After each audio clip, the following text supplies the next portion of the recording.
कि जब भी आपको ये लगता है कि आई एम नॉट प्रिपेयर्ड इनफ, लेकिन वहां आपको कुछ लोग मिलते हैं, वो कहते हैं भाई you are more than prepared, आप तो ये हैं, आप तो वो हैं, आप वो हैं। बंदा कहता है अच्छा ये मेरे बारे में कह रही इतनी अच्छी अच्छी बात है, मुझे तो ये बंदा नजर नहीं आता भाई शीशे में उसमें तो 150 खराबियां नजर आती है मुझे। लेकिन लोग आपको जैसे देखते हैं, रब आपको कैसा दिखाता है, समझिए इस बात।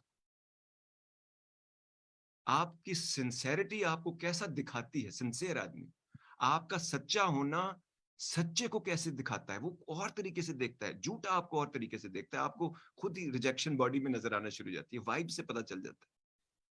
लेकिन वो आपको कैसे देखते हैं, उन्होंने आज तक जो मटेरियल देखा है, जो चीजें उन्होंने देखी हैं, वो उन्होंने 30-35 साल देखी हैं, आज वो जब आपको वो देखते हैं तो दे आर द बेटर जज of who you are and what you represent and what you present, rather than you thinking कि भाई मैं तो बस मेरे पास तो यही थोड़ा सा ही है। लेकिन वो थोड़ा सा उनके लिए बहुत हो जाता है, वो थोड़ा उनके लिए यूनिक हो जाता है, वो थोड़ा उनके लिए डिफरेंट हो जाता है। तो इससे भी जब आप ये देखते हैं तो इससे भी आपका कॉन्फिडेंस बिल्ड होता है, एक बात। फिर प्रिपेयर्ड, ये बहुत इंपॉर्टेंट पॉइंट है, हमें से बहुत सारे लोग समझते हैं आई एम नॉट प्रिपेयर्ड इनफ। आपको हमेशा धड़का सा लगा रहता है मेरी तैयारी पूरी नहीं, मेरी तैयारी पूरी नहीं। एक वक्त ऐसा आता है जिसमें तैयारी होगी, अब परफॉर्मेंस का टाइम, ये पता होना चाहिए। वरना कभी परफॉर्मेंस, जब भी आप जाएंगे स्टेज पे या कोई भी काम करने या कोई भी बात कहने, बड़ों के साथ बात करने या किसी भी बॉस के ऑफिस में या कुछ भी, एक वक्त ऐसा आएगा जब आप मेंटली समझ जाते हैं एनफ प्रिपरेशन, परफॉर्मेंस का टाइम आ गया। एंग्जाइटी तो होगी, कोई लोग थोड़ी अंदर जाते हुए घबराहट पे आप काबू पाएंगे, प्रेपरेशन आएगी हेल्प करने के लिए, ये सब तो होगा। लेकिन करेंगे तो उसमें से आप बाहर निकलेंगे तो फिर आप कहेंगे अरे यार ये तो इतना मुश्किल नहीं था, ये तो बड़ा अच्छा था, इट मेड सेंस। स्पेशली आप जिसके पास प्रेजेंट करने जा रहे हैं, वो कौन है, वो रीजन को और लॉजिक पे ध्यान देता है, या कोई उसको कोई चीज अच्छी लगती है, कोई उसको एक चीज दिल को लगती है और आपने वही प्रेजेंट कर दिया जाके, ये सब देखना है आपको एनवायरमेंट में। पियानो के तमाम नोट सही बजाने हैं, ठीक है। मैं अक्सर कहता हूँ ना, यूनिवर्स के लॉज जो है ना, universe is like a piano, ठीक, it's a piano and you need to learn to play it, and if you're really bad at it, don't worry about it, keep playing it, play and play again, practice, play, repeat, practice, play, repeat। आपको सुर लगाना आ जाएगा, अगर सुर की कहीं पे भी समझ है या शौक भी है कहीं ना कहीं जाके। लेकिन अगर आप गलत, और एक और बात, हो सकता है आपको पियानो बजाना नहीं आता, लेकिन गलती से भी अगर आपने सही नोट्स बजा दिए तो सुर निकल आएगा। बिगिनर्स लक, हमेशा याद रखिएगा, हमें से बहुत सारे, मेरे साथ बहुत होता है। लेकिन क्या इसी तरह आप सोचेंगे कि हर दफा without knowing you are going to press the right buttons और the right notes? Not possible. So then you learn.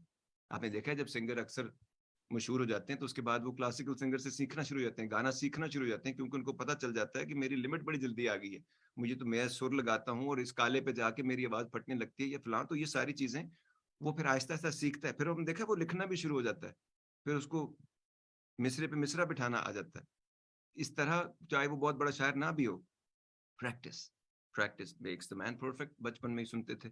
लेकिन समझ आहिस्ता आहिस्ता अभी आ रही है, क्योंकि मुझे हर चीज लेट समझ आती है ठीक है, तो इसमें आई डोंट नो क्या रीजन है, लेकिन मुझे चीजें लेट समझ आती है, लेकिन जब आ जाए फिर मैं पक्की कर लेता हूँ। बार बार मैं उसको नहीं सीखता, क्योंकि कुछ और ही बहुत कुछ सीखने को और दुनिया इतनी सिखाने वाली है।